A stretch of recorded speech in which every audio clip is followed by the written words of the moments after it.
بسم الله الرحمن الرحيم اذا جاء نصر الله سورة النصر مدنی سورت دی دا سورت دی اعتبار دا ترتیب قرآنی سرا جو سلسم دی دا نازل دو پلحاظ سرا دا سورت یو سلسور لسم دی قرآن کریم پر سورتن کی نازل دو لحاظ سرا خیرانی سورت دا سورت دی مخی سورت کی دا نبی علیہ السلام عقیدہ بیان شوا کہ دا اللہ دا وحدانیت دا اس پدی صورت کی نبی علیہ السلام کا اللہ پاک فتحی بشارت ورکی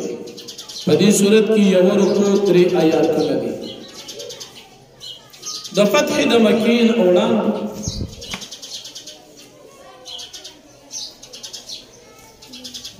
دا فتح دا مکین اولان دی یو دو کسان مسلمانی دل او کلچ مکہ مکرمہ فتح شلا تاغین بعد دا خلق دل راتل مسلمانی دل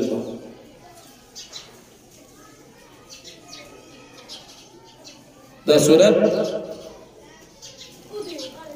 دا فتح دا مکین اولان دی نازل شوی کلچ دا خیبر غزاو شد آگین بعد اللہ پاک دا صورت نبی علیہ السلام نازل کر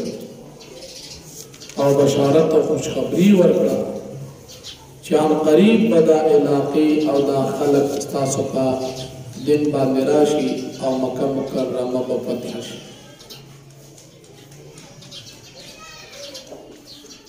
کلچ دا صورت نازل شد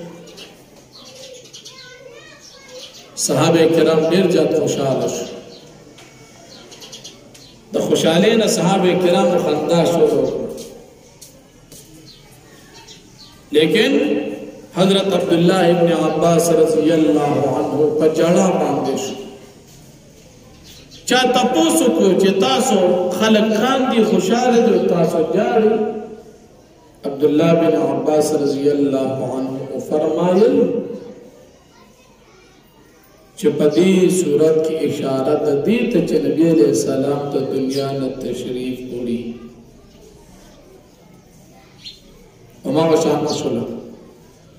دی صورت دا نازل دون بعد تقریبا 80 رضی نبی علیہ السلام کندیو بیا وفات شو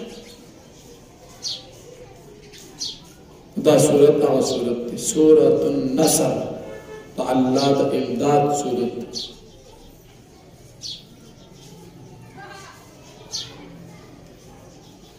پدی صورت کے اللہ پاک نبی علیہ السلام تا دا خپل امداد او دا فتح دا مکی مکرمی بشارت ورکی اور فتح دا مکی نتیجہ ذکر کئی چھ خلق پا دن کے ڈل رازی داخلی گی نبی علیہ السلام تا اللہ پاک پل فریضہ بیانے چھ دا اللہ عبادت کم فرمائی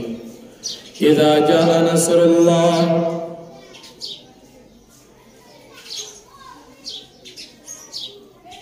کلچے راشی امداد تا اللہ پاک والفتح فتح دمکی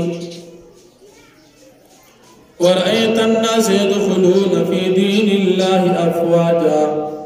او تبوین خلق دی بداخلے گی پا دن دا اللہ پاک کے ڈالے فسبح بحمد ربک واستغفر کست تسبیح بیانوا پخمد دخل او بخن اغوالد اللہ پاکنا انہو کان توابا بے شک دید اللہ پاک توبہ قبل ان کے ذات